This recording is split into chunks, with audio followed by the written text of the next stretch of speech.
Welcome to the Sharkpreneur podcast with Kevin Harrington and Seth Greene. Kevin Harrington is the inventor of the infomercial, one of the original sharks from the hit TV show Shark Tank, and has generated over $5 billion in TV and digital direct response sales. Seth Greene is the world's first trusted authority on cutting-edge direct response marketing, a best-selling author, and the only 3-time Marketer of the Year nominee. On the podcast, Kevin and Seth interview Sharkpreneurs who share straight talk on what it takes to explode your business. Why do so many businesses struggle while others seem to explode overnight? Do you wish you had the secret to this type of exponential growth? Now, I've scaled more than 20 businesses to over $100 million, and it's not just luck. In my new book with Mark Tim, Mentor to Millions, you'll learn the repeatable framework I use in all my business ventures for massive success. Order at kevinmentor.com and get over $1,000 in bonuses. Head to kevinmentor.com. Welcome to the Sharkpreneur podcast. This is your co-host, Seth Greene. Today I've got the good fortune to be joined by Jesse Krieger, publisher for The Passionate from lifestyleentrepreneur.press.com. In addition to being featured on over 50 media outlets for his best-selling book, Lifestyle Entrepreneur, Jesse has been an entrepreneur his adult life. He sits at the intersection of publishing and promotion. He's published over 100 books during his 6-year tenure, is founder and publisher of Lifestyle Entrepreneurs Press. Jesse, thanks so much for joining us. Thank you, Seth. What a great introduction. I guess when you hear it all read back just in a compressed time, you're like, oh, wow, yeah, we did do that. Yes, you did. So let's go back in time a little bit. How did you get started in the publishing and promotion business? As I was in the 2010 or so, I knew that I had to write a book. That was on the tail end of 8 or 9 years of founding or co-founding a few different businesses, traveling the world pretty extensively, and people asking, like, what are you doing? What is your approach? So I decided to really try and put that down, and that book became Lifestyle Entrepreneur. Live your dreams, ignite your passions, and run your business from anywhere in the world. Now, in 2012, that came out in Southeast Asia through a publisher. I did a book tour. I spoke at a bunch of book fairs, signed a bunch of books, kissed some babies, hit #2 business bestseller, and then got a second publishing deal for the US and the rest of the world. 2014, that came out without as much fanfare. And you know, I felt like in hindsight, I got a lot of support with my Asia publisher, and I thought I was going to be put on stages and doing all this stuff in the US.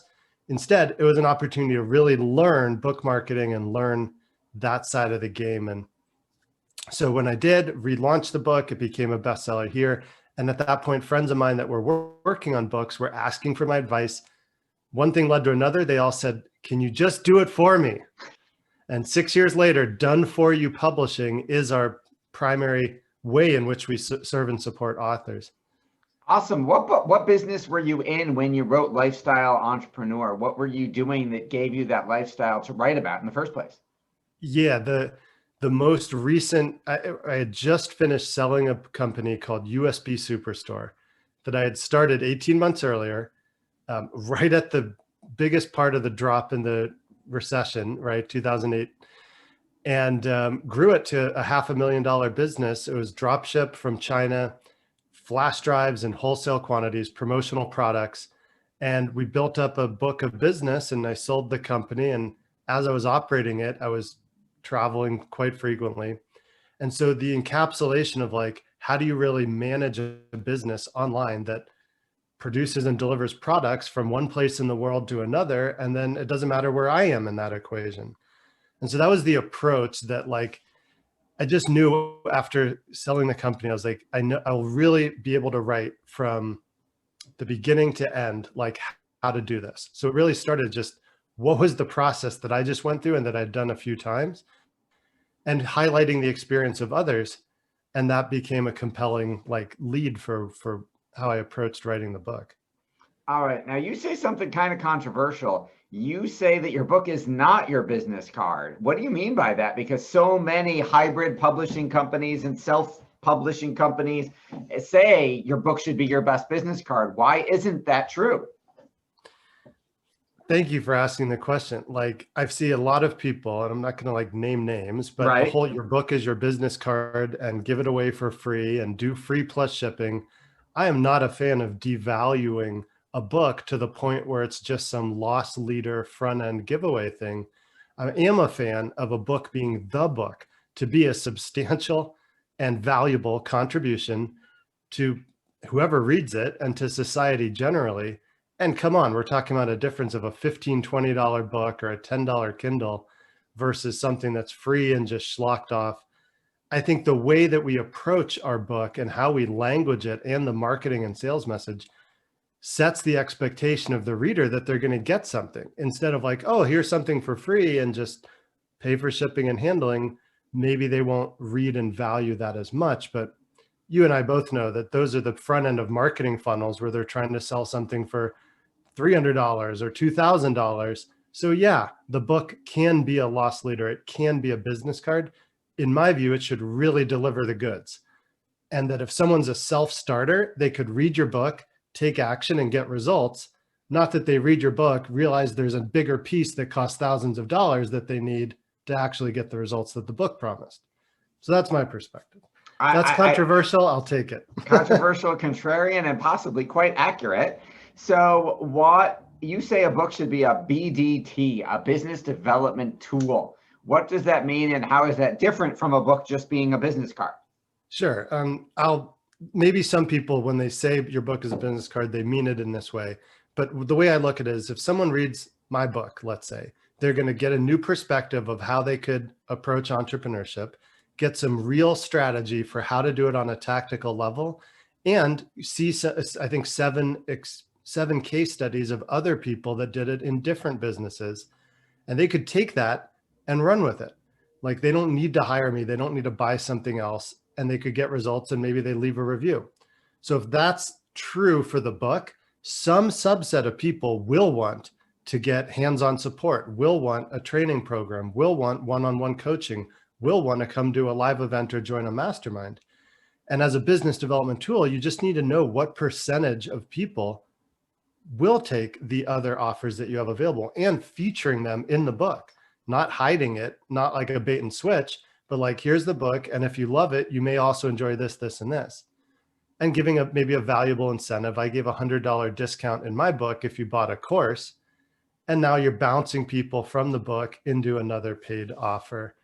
And so that can be very effective. But what I've also found is that, like, the book itself lets people show up ready to go. Like, the most common thing that I got from people that read my book was, hey, can I just hire you to help me personally launch a business of my own? And that wasn't even an offer in the book. So I just started saying yes to a few of those, and it ended up being like an $8,000 to $10,000 engagement over 3 to 4 months. So it looked at in that context, if half of 1% of all the people that bought my book want to hire me for, let's just say $5,000, not even 10, then the math starts to add up in your favor very quick. But I do see it as predicated on the book itself delivers. Someone should come away from that being like, this person knows what they're talking about, and that's who I want to work with to accomplish the same results. That's the setup as I see it. Okay, so beautiful setup. You talk about, so the book helping you differentiate yourself, helping you stand out. How do you get the book itself to stand out, and how do you get it to stand the test of time, given that our world is changing so rapidly now as we're recording this during the height of the COVID pandemic? Right, exactly. So there's a great thread of like writing a book that it's not, try not to date yourself, try not to use contemporary celebrity or political examples or whatever that would tie you to a specific period. I tried to approach it from whatever I did specifically in my businesses, what were the higher principles that someone else could follow to get similar results in their own, very specific topic or area of focus.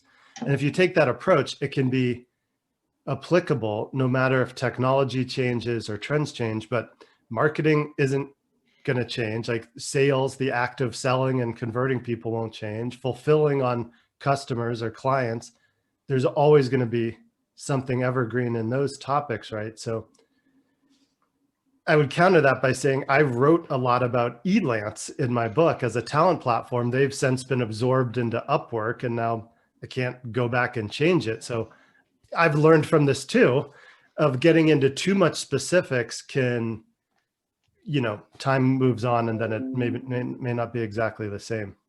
Absolutely. I wrote a best-selling book a number of years ago on Facebook ads, and 80% of that book was obsolete in less than 12 months. So I feel your pain. The publishing world has changed a lot too since you started. So talk about the changes in terms of what traditional publishing is, hybrid publishing, self-publishing, kind of the mishmash of everything in between. Totally. You could do updated editions of that Facebook book every year, just throwing it out there. Be super valid. If that was what our agency was now focused on the primary revenue driver, you're absolutely right, and shame on me for not thinking of that, and I should have. We will be updating our podcasting books, but yes. All right, so let's talk about different publishing models. To your question, right? I don't want to go divergent onto. But I appreciate it. That's a good point. Totally. So here's how I see it. There's a spectrum of publishing options, and on one hand, self-publishing, you have the highest earning potential, but you have to handle all of those aspects, managing editing, design, layout, a bunch of stuff that people do professionally day in and day out. You'll have to learn and execute for the first time. So that's one option. The other end of the spectrum is traditional. Put a book proposal together, get a literary agent, try and get interest, try and get someone to make you an offer. And you're essentially selling the rights to your book for an advance, which means you then work essentially for the publisher to earn back that advance through selling your book. In the middle of the road is us, independent publisher that has distribution, has market access the same as a traditional, but with a hands-on focus where we're looking at the author's broader career. Most of our authors are business owners. So we're having that strategic conversation, but we just handle everything when it comes to the book, printing, logistics, distribution, sales, royalties. And so I see us as like a partner for business owners, thought leaders, people at the platform, to handle everything with regards to the book and broaden their the reach of their message. And so there's other independent hybrid publishers that have a similar philosophy to ours. I think if there's a difference, it's just that, I work personally with our authors. We only publish 30 to 40 books a year. So there's not this large scale operation thing going on where an author's interfacing with someone 3, 4, 6 levels down the org chart from the actual publisher, the person that's the title of publisher in that company. So that's a little lay of the land. I could do a deeper dive. I'm sure you could. I think one of the things you've done with your book is you've used it to get featured on over 50 media outlets. So talk a little bit about how you and your authors are using their books as a great PR strategy. Yeah, I mean, here we are on a podcast. At this point, it's probably over 100 podcasts. And I love podcasts because I love this longer format medium where it's not just sound bites. It's not a little excerpt. We can actually get into a conversation around the topic. So I personally pursued podcasts as a marketing strategy for my book. Now I'm here talking about publishing, but for any author, podcasts are a valuable part of getting the word out. And if you don't feel as comfortable in this format, then I always say there's written, audio, and video mediums, right? You could have a successful promotion doing blog partnerships, guest articles, becoming a contributor, and focusing on the written medium, or going the video route, things like summits, YouTube channel, video interactions. And I always advise authors, like, pick which approach works best for you. So you're not trying to fit a square peg into a round hole. Like, even though I wrote a book and I work with books all the time and content, written content, I'm much happier in a podcast format than I would be writing guest articles to promote whatever it is I'm doing, for example. So try and find that medium fit and then go deep into what are the shows, what are the gatekeepers, what are the outlets to focus on. You've done such an amazing job and built such a successful business. What's your biggest challenge now? I always see it as an ongoing process. Like, we're in the midst of publishing maybe 25 books now. So I don't feel like, at least in publishing, there's a point where I'm like, successful, like we made it. There's always a bunch of stuff going on. So I guess managing workflow, balancing my own life, like in and out of work. I am passionate about what I do. It's easy to get wrapped up in it, but now I really try and focus on punching out and spending time with friends or family or doing something totally unrelated. And I find that that makes me more productive and effective when I am like on. But other than that, you know, similar things that most business owners deal with: cash flow, payroll, managing an operation while crafting my own role within it. I try and be very conscious about what are the pieces of Lifestyle Entrepreneurs Press where I'm personally responsible, and then where are other people involved, and I don't involve myself where they're working. So there are a couple of ways I look at it. Awesome. You talk about making money with your book before it's even out. What's a pre-launch campaign and how does that work? Yes. So we also operate publishizer.com, which is a crowdfunding platform for authors. We don't publish the majority of authors that run a campaign, but we support them to do a crowdfunding campaign. You don't have to have the book written, but you have the idea and you bundle up. So maybe you can pre-order a book for $20, but for $200, you can get 3 copies of the book and a one-on-one call with the author. Or for $500, you get 5 copies of the book and an online training course. And so we take our approach to publishing of looking at the business development opportunities within the book focus and try and get them out there running a campaign and actually getting traction in the market, which I find creates the accountability for them to really see it through. Now people have raised their hand, taken out their wallet, invested in the idea, and that can be very helpful. Separate from Publishizer, for any authors that we're publishing, we'll always come up with some strategy to drive pre-orders before the launch. And that's super important with traditional, but also with independent hybrid publishing, because we're setting a release date in the future. And we need to pre-sell as many books as possible before that date, because that's what turns into bigger and bigger orders and more buy-in from retail. And we're able to 2x, 3x, sometimes quadruple the number of book orders we get relative to the sales we're driving in advance. That is awesome. I love that you built essentially a Kickstarter for books. That's incredible. Your passion and innovation is obvious. What do you like best about what you do? For me, I love that I get to work on a number of different creative projects, and it's all within the same business. Like my own book, I was an advocate of being involved in 2 to 3 different things at once, and that can totally work. It can totally create a lifestyle, but to like build, I look at this business as like a long-term focus. So I'm just, it's exciting to be a support mechanism for some fascinating and influential people. And it doesn't require me to be the face of the brand all the time, which was a great experience as an author. And I love doing media and so forth, but it's not as dependent on the next thing I create personally, if that makes sense. It totally makes sense. Who's an ideal client for you? Yeah, I would say podcasters that have an ongoing engaged like audience connection. We got just a few that just works well. It just works well because I mean, I can say the authors of ours that host podcasts, they see consistent book sales. And just as they have those touch points and as their audience grows, they find out, oh, they've got a book too. So it's a natural move in that sense. But really business owners, entrepreneurs, or health and wellness professionals or spiritual leaders that have a unique take and at least 5, preferably 10 years or more of experience of doing it, where now they're like looking back and codifying their approach. How did they get results? And what are the interesting parts of their life story that support that? So I guess anyone that fits into that category, we could end up having a great conversation exploring publishing. Awesome. For our folks who are listening and watching and want to learn more about what you're doing, where is the best place for us to send them? I would say lifestyleentrepreneurspress.com will give a whole overview of what we're doing publishing wise. And if you're interested in that crowdfunding idea, it's publishizer.com, publishizer.com. I already found it. We'll put it in the link in the show notes. This has been Seth Greene with Jesse Krieger. Jesse, thank you so much for joining us. Thank you. Thanks, everybody.